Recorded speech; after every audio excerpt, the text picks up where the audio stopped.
Support comes from the Missouri Forest Products Association, committed to conservation and careful management of the state's forests to make them more resilient and better habitats for wildlife.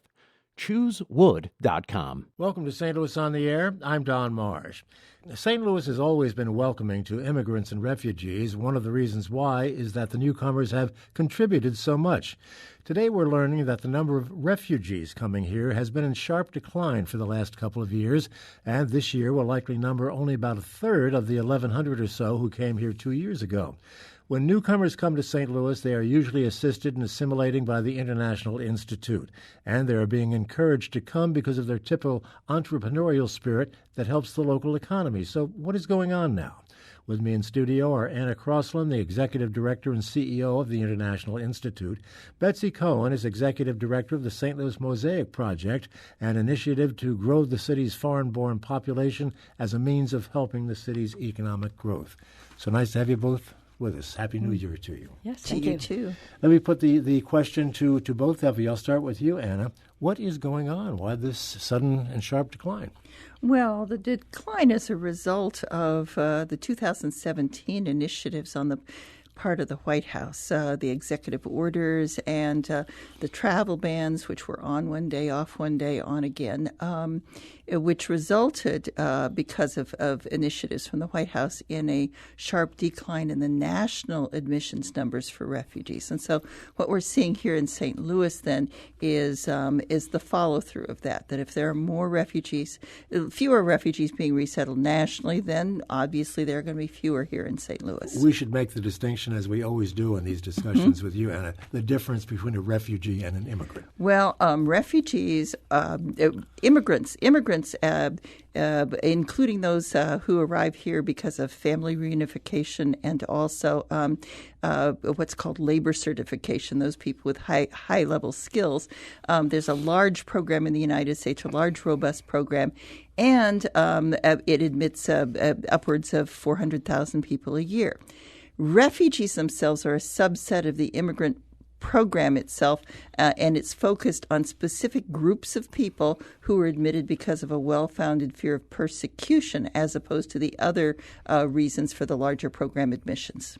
Betsy Cohen, what does this mean to you and the Mosaic Project? I mean, you're moving on as quickly as you can to reach your 2020 goals. What does this mean to you? Well, our goal is to be the fastest growing major metropolitan area for foreign-born by the year 2020, which means we have to grow faster than the other top 20 regions. So if there is a cutback on refugees, as long as we're getting our fair share, we will do fine and can attract others, potentially for secondary migration to St. Louis, and continue the growth rate faster than the other regions. It does slow us down overall on an absolute number. What I've alluded to it in the introduction, but what is the importance of the foreign-born community to a place like St. Louis? Well, foreign-born people coming to the United States and moving within the United States to our region provide economic opportunity. They are between 30 to 50% more likely to start a business than our native-born population. Overall, they're better educated. A higher percentage have college degrees, and they create jobs. They don't take jobs. In addition, many of the international students that stay on unhired are STEM graduates, and they fill openings in our region that no one else can fill. Anna, what sort of an impact is this having on the people you work with at the Institute? Not co-workers, but the people you're working with. Well, it's having grave impact, in fact, on many different aspects. First and foremost, on our clients who are refugees and who have been resettled in previous years. They were waiting, in fact, for relatives in many cases to receive visas and be relocated in St. Louis. And as the numbers then dropped precipitously from 110,000 admissions a year back to 50,000, which was the president's proposal at the end of January, to the final 45,000 admitted then in this new fiscal year after October 1, the agreement agreement, each time it meant more lives. More lives were just going to be, left abroad as opposed to be able to come to cities like St. Louis. Now, for some of our refugee populations, it's even more drastic because there are certain countries right now for which there's a total ban. So, for instance, the Syrians, we sponsored about 300 Syrians a year before last, and those individuals then were waiting for family members who are still in destitute situations, horrific, and they simply can't come at all. It's not even a case of a small chance of them being able to come, but because of the ban, they're restricted in terms of the total number. The populations that I'm looking at here, according to, I think it's your newsletter, indicate that refugees primarily are coming from Afghanistan, from the Congo, Democratic Republic of the Congo, Somalia, and Iraq. Is that correct? Right. The one thing that we have to remember, I don't want to get too technical, but the federal fiscal year is actually October 1 to September 30th. So we had a quarter of the new fiscal year before the announcement at the end of January of 2017 about the ban. And so many of the Middle Easterners that we resettled last year actually arrived in St. Louis in that first quarter or even in the second quarter of this last year. And since about May or June of 2017, the bulk of people who have arrived have actually not been from the Middle East.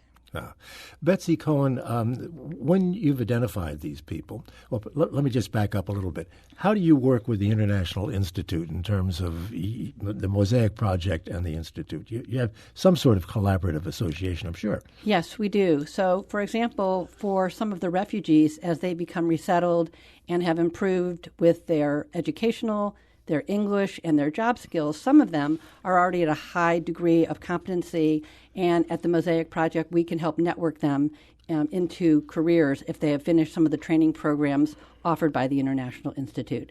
We also have many of our foreign-born in the region who we refer to the International Institute for other training programs on career advancement for international professionals, as well as other skill sets that we refer people in the broader community to the International Institute for Services. The third way we collaborate is particularly with the low unemployment rate right now. We are getting calls from employers who are seeking employees. And so we've had 3 joint calls that I've made with one of the key staff members from the International Institute to meet with employers to see how in the broad range of foreign-born people that we deal with from the St. Louis Economic Development Partnership or through the Institute, if we identify individuals that could fit the hiring needs of some of our employers for both hourly and managerial jobs. Do you have any sense that that there is a reluctance on the part of potential employers because of all the notoriety that the issue of immigration and refugees has gotten recently in this country? No, I think with the St. Louis unemployment rate below 4%, employers are looking for good workers. They're looking for a good work ethic. They're looking for people who can pass their drug tests. They're looking for low-skilled, for high-skilled, and they need to complement our native-born workforce. So it's not a matter of turning away, it's adding to. And so there is a great interest in this area. Yeah. Anna, what are you seeing in this regard? Well, one of the pieces of misinformation that's out there that I want to clarify is I think the stereotype that some people may have that refugees, because they come from lesser developed countries, are not necessarily educated or even highly educated. The reality is, on an annual basis, probably 25 to 30% of the adult refugees that we sponsor have had some college already, and many of them do have degrees. One of the things that is misunderstood, for instance, about the Iraqis and the Afghans, for instance, that we sponsor, are that those individuals are arriving over here because they were employed by the U.S. Armed Forces in those countries while they were fighting. And so you're talking about civil engineers that built the roads and interpreters and drivers and doctors who patched up the soldiers in the hospital and pharmacists, etc. So these are a very high-skilled group of individuals, and they are very beneficial then to the community, not just in terms of who they are, being refugees and being able to speak a language other than English, but also because we need those skills in our community. A lot of people think we have a moral responsibility to these people because if they stay in places like Afghanistan and Iraq, their future might be quite in doubt. Right, and that's one of the tragedies about all of this is that in the case of these Iraqis and Afghanistans, their lives really are on the line if they're held up and there aren't enough visas to be able to move them to the United States. It's a tragedy for all refugees in many different ways because each life has value. But in the case of these individuals, they've stepped out in their homelands and said, I'm going to fight. I'm going to help the U.S. military. And of a consequence, then, we do owe it to them to be able to help them now. I have a caller here who wants to get into the conversation, and he'll take us in a direction we were going to go anyway, I'm sure. That would be Brant calling from St. Louis. Brant, thanks for being with us. Go ahead. Yes, I just want to tell you, every time I see a Bosnian, I thank them for moving here because our city would be in such disrepair if it had not been for them. What are there, like 60,000, 80,000 of them? Something like that. It's just was a real shot in the arm, and that's part of the reason I moved into the city, because we have so many immigrants coming here now. Now, I do want to say that I have mixed feelings about when the government gives them money, but I'm also going to say that that money gets turned around quickly because those people are far more likely to buy houses, start businesses, and do really industrious things with what little they have been given. So I'm not all against it.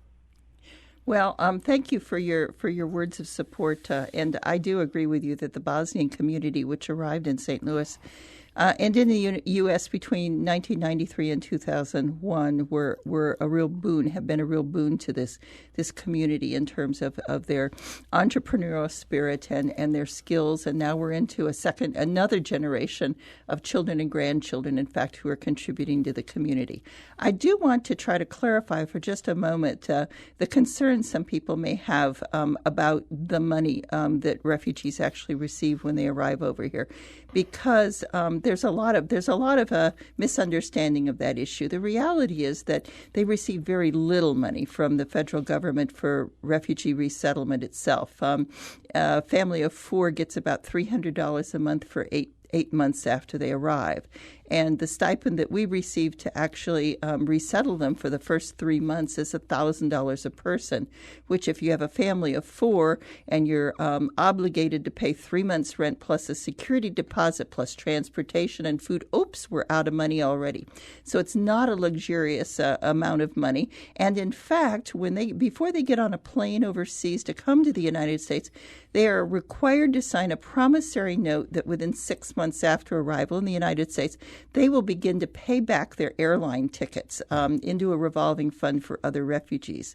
When they borrow money to start a business or something like that, and they come to the International Institute, if they're not creditworthy at a bank, they have to pay bank rate plus a couple percentages over that just to be able to do so. So there's very little, if anything at all, in this whole process that is free for them. And go ahead, Betsy. I was going to add that one of the things that I've learned through my work with the International Institute and Anna Crosslin is that when the initial Bosnians came, almost double that number came as secondary migrants from around the United States because St. Louis was viewed as a welcoming community. And really that's what we're about now, as even in a world where we're having fewer refugees and other immigrants coming to the United States, if we as a community are more welcoming than other communities, we will get people on the move. And we know, for example, that Chicago and other high-price regions are losing foreign-born people, and we want to be a place where we can grow economically and population-wise by being viewed as a place that they can add and be successful. You also have to wonder how many times that the stipends that Anna was talking about are paid back in terms of just what tax revenue is generated and jobs created, that sort of thing. Definitely, because the additive power of the buying power that the foreign-born community has in the neighborhoods, school vitality, neighborhood vitality, retail purchases, their home and rent, they are definitely contributing to the economy in our neighborhoods in both the city, the county, and the whole region. Yeah. There's an interesting statistic, in fact, that the St. Louis Regional Chamber crunches for us every year. And what they do is they take the gross revenues of the businesses that we've helped start or expand, and they compute those using this in-plan software, which is this kind of thing that they use. And they say, after the final four, $34 million of revenue generated, that kind of a thing. So they use this software, and what they found is, looking at the beginning of our program in 1999 to this last year, we've helped start or expand about 600 businesses in the community. The positive economic impact from that is over $170 million just from those businesses. Has there been any slowdown in terms of immigrants or refugees resulting from bad publicity that this town has gotten recently? The crime, high crime, the NAACP warning to people of color about coming to places like St. Louis. Is this having an impact? We don't see it in the refugee population because refugees arrive because we sponsor them. Mm-hmm. And the secondary migration that Betsy was speaking about, they listen more to people who are influential to them, who are people of their own community. So if, like with the Bosnians, cousin Adnan said, "Oh, move to St. Louis, the opportunity is here," they're not going to be looking for other kinds of influentials at that point, or reading the paper or something else. So it's really with them, it's about person to person, but their own community to community that helps draw them. Slightly different situation with the higher skilled and with the foreign students, and Betsy can address that. Yeah, I think in the region, all of us that are working on attraction of visitors, students, tourists, we are all working doubly hard because we know that when there are searches for St. Louis, various negative things show up. So, for example, for our international students, nationwide 7% decline in international students, and for first-year students nationwide it's 3%. And we are looking to make sure that that doesn't happen in St. Louis by being proactive. Our universities are doing more recruiting internationally. We actually have a Chinese international student consultant that's working both with the international students, the universities, and even materials going to China so that we don't face that, because we know that some of that press is out there. Yeah.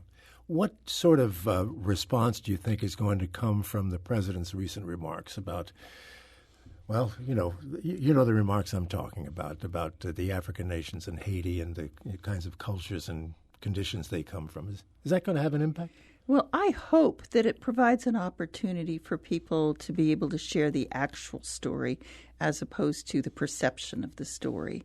There's been so much discussion at this point, in fact, negatively, about issues like the diversity lottery, the DV applicants, et cetera, and that they come from Africa, so somehow or another they must live in huts, yada, yada, yada, when the reality is that most of the individuals who are coming over actually have a college degree, that these are, quite frankly, the people who can get through the system and hire the attorney and get into the lottery are people who are already educated and have skills.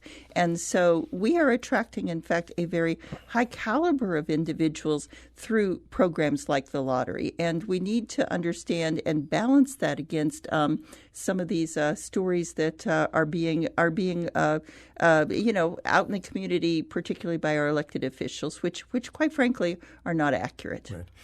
How much traffic do the two of you have with elected officials and lobbying for your individual causes? Betsy? Well, since the St. Louis Mosaic project is part of the St. Louis Economic Development Partnership, we are embedded as part of the economic organization between St. Louis City and St. Louis County. And I do spend time sharing the stories of people and what we are bringing to the community through a broader range of elected officials as well as constituents throughout the state and even nationwide. I just joined the National Board of Welcoming America, which is working on, again, sharing these stories with both the general population and elected officials everywhere about the value that foreign-born people are bringing. And the message has got to get to the top, though, the top layer. It's very hard to get the message from the bottom all the way to the top, and so you have to do it layer after layer after layer. We work well with our local elected officials around these issues, less well when we get to the state level, and obviously there's a lot of conflict at the federal level. But in the end, it's all about engaging people, the day-to-day people of the community, and helping them to better understand. And we have a variety of ways to be able to do that. One is that I invite any listener who's interested on the last Wednesday of every month to come for a tour of the International Institute at 10 a.m. One coming up in a couple weeks, and you can just sign up online. That these are ways to be able to see what's really happening as opposed to what you think might be happening, and to really ask the questions at that point of a staffer at the Institute as opposed to wonder what the reality might be. So, it's up to all of us to become more educated, and then through us to be able to educate our legislators. That's only about 30 seconds left, but it's the same old story. Once you get to know somebody that you might heretofore been afraid of or not know about, it generally changes the dynamic, doesn't it? Well, that's why we're seeing more interest for our Mosaic ambassadors, for ambassador schools, and even more companies calling us to be involved because they want to be welcoming, they want to attract better employees, and they want to serve the community. Yeah. And the work ethic is something I wanted to talk about. There isn't time, but that's an incredible part of the story of these people. Definitely, Yeah, definitely. Yeah. But I want to thank you both so much for being with us. Good luck and Godspeed in both of your efforts. I know you both work very, very hard at it. Betsy Cohen of the Mosaic Project and Anna Crosslin of the International Institute. Thank you. Thank you. Thank you. Archived versions of past St. Louis On the Air programs are available for downloaded podcast at stlpublicradio.org. St. Louis On the Air is a production of St. Louis Public Radio, 90.7 KWMU. Thank you for listening. I'm Don Marsh.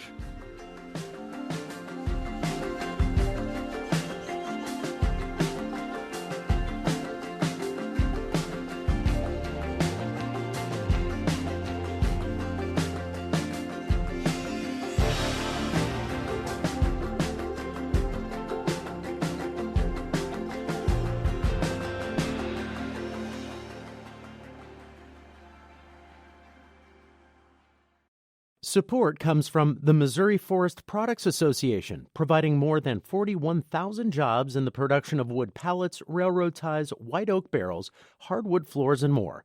Details at choosewood.com.